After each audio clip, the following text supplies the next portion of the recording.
right, Marc? Yeah. I'm presenting a little bit about what we are doing with IHP. IHP's web framework, which we built at Digital Induced since 2018, around that basically, and we open sourced it in 2020. And now it's actually quite a large community around IHP.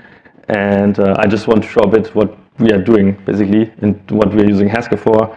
And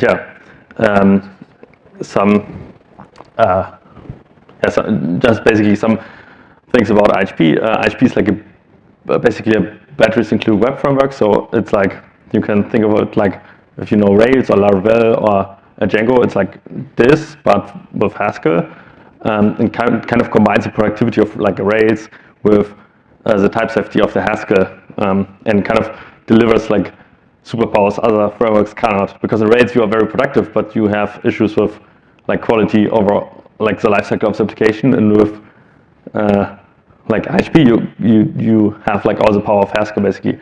And IHP is like designed in a way that makes it easy for people to get like started with Haskell very easily, and so we basically lower the threshold of people getting started with Haskell so they can enjoy like the benefits without needing to learn about monads like the first hour they start using it.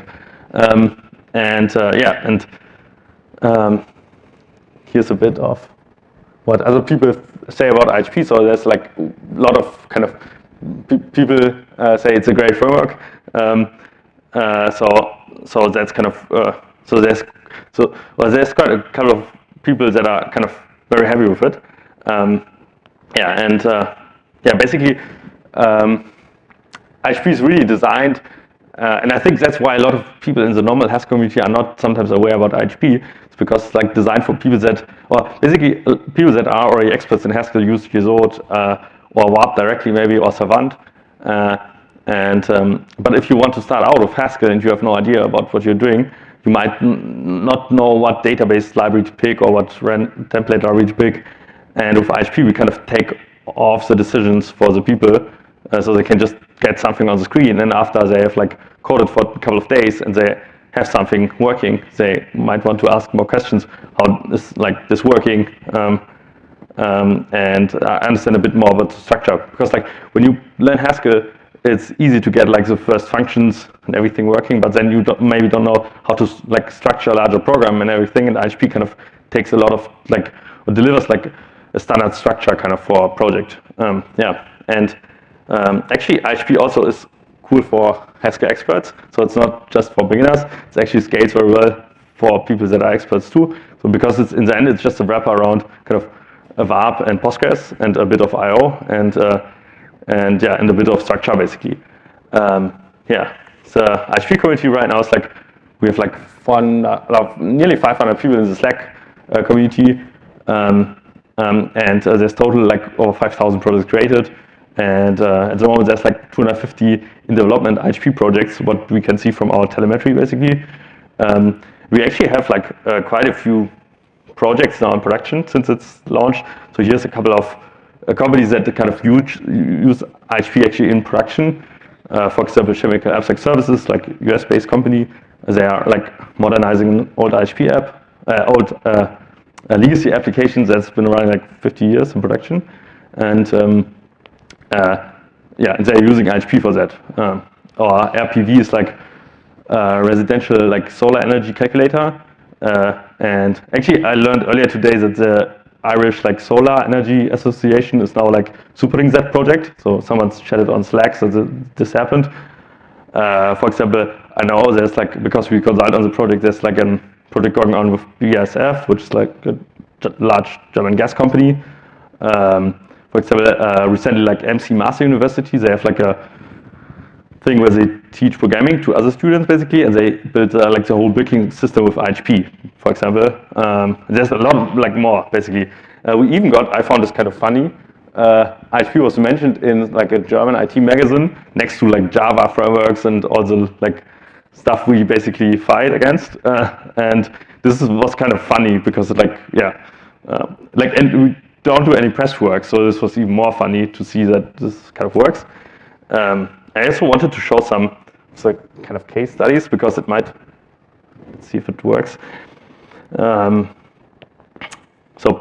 because people might wonder, okay, how do we get some company that only knows WordPress or something to use IHP, for example, and we have like a lot of like marketing documentation, for example, that looks kind of professional, and that helps like create trust for companies to use Haskell. So we have like these very, we have these G2 badges here, which is kind of easy to get for us because we just, we have a couple of reviews and then we get like these badges, and it looks all very kind of professional. Then we have like quotes here and everything, and this like creates trust around Haskell and the ability that we, even if people have only heard about like WordPress and Django, that like Haskell is something they can work with, because that's a problem we are dealing with. So we have a lot of like this kind of stuff, and yeah, so that's just a side thing. Otherwise, I just want to go a bit into the this. We have like a PHP style feedback loops in IHP, for example. So we have like hot reloading. So when I did like learn programming in PHP, I was always going to like PHP scripts, make some edits, reload the page, and we have all this done with Haskell as well. Because to a typical Haskell application, you have to manually restart. We don't have that in IHP, so we have like a very cool like development experience kind of. We have like a fully integrated dev environment using Nix. Basically, everything is like project local installed. Every developer has the same everything basically, even like the Postgres database and everything. I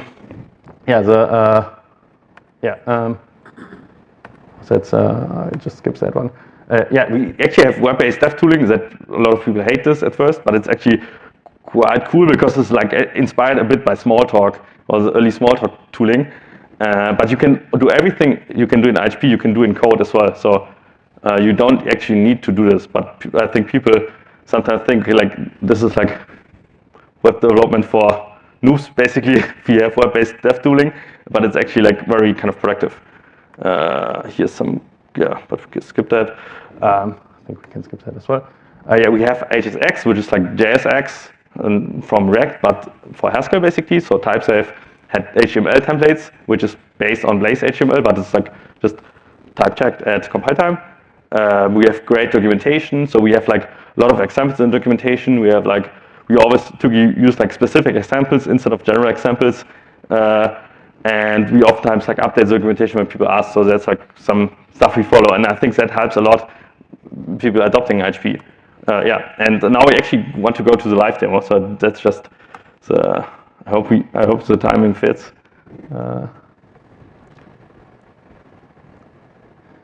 Is there a way I can do that with, because I can't see my screen here. I promise I can only see the maybe. Oh dear. You may need to mirror your screen, I suspect. Let's see. 6 minutes. Yeah, we'll get this done. But how do I mirror it? So I have like both screens here. Yeah. I know what I guess that's Here it is. And then, But this is just where they are. no, maybe basically. not. Okay. Or maybe here. Oh dear. Is this CS? Is this one? No, probably No, not. I don't think so. No. Oh dear. I can try if we can. Yeah. But this that would might be a be bit the terrible. easiest option. Maybe. Yeah. They can just. So. Okay. So if we want to do a new IHP project, we have this after you installed it, which is you just need to install like direnv and Nix, and then you can install the IHP new package, which is like a project creator. We can use that command to create a new project. This will. Now it's not connected to the internet, so we have to fix it as well.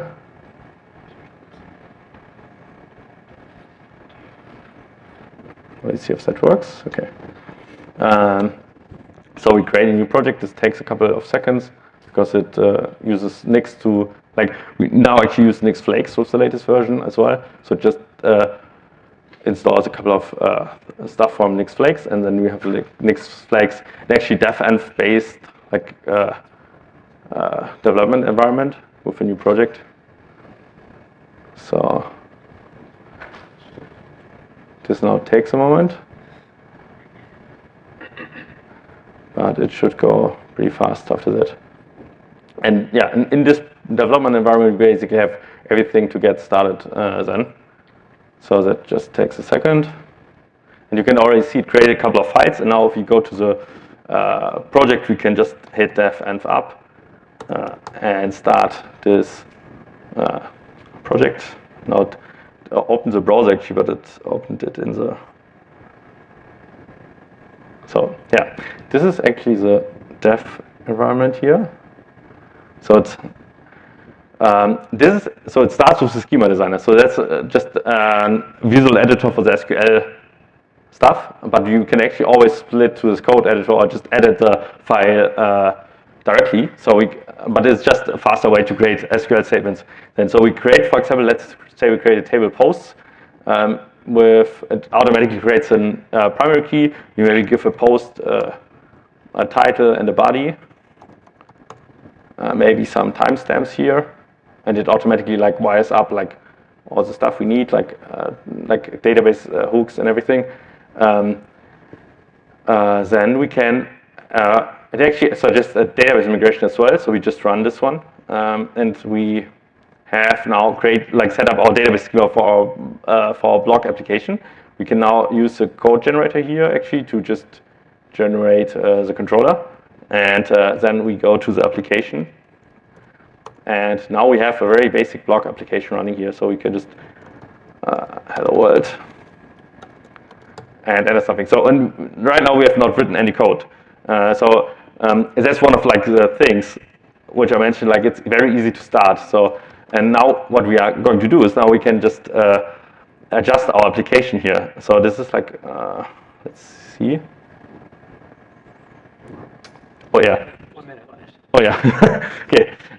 So we have all the stuff generated here now, and for example, now we can go to our controller. So we have this controller here now, for example, and it has all the actions for our CRUD stuff in the application. And now if we want to, for example, add validation, we can just go here, for example, add validate field, title non-empty. Go to our application here, and if we now hit save, we get a validation error basically. Or if we want to change the body to be a text, so let's go to a new view, suppose new view, which is like the generated code here. And we just change this to a text area, save it, go here, and we can see it automatically reloaded, and we have like a text area field now. And that's like the general idea. And then you go on with IHP and build stuff. And yeah, so that's, given the time constraint, that's I think the core idea. I think if you are interested, there's a lot of stuff coming to IHP soon, like better deployment options, for example. We are working on right now, and yeah. And if you are interested, just check it out on HIW'23 and yeah, maybe give it a try if you are curious what we are kind of doing with Haskell and the web framework space, kind of. Yeah. Okay, any questions? Great. Thank you. Let's thank Marc.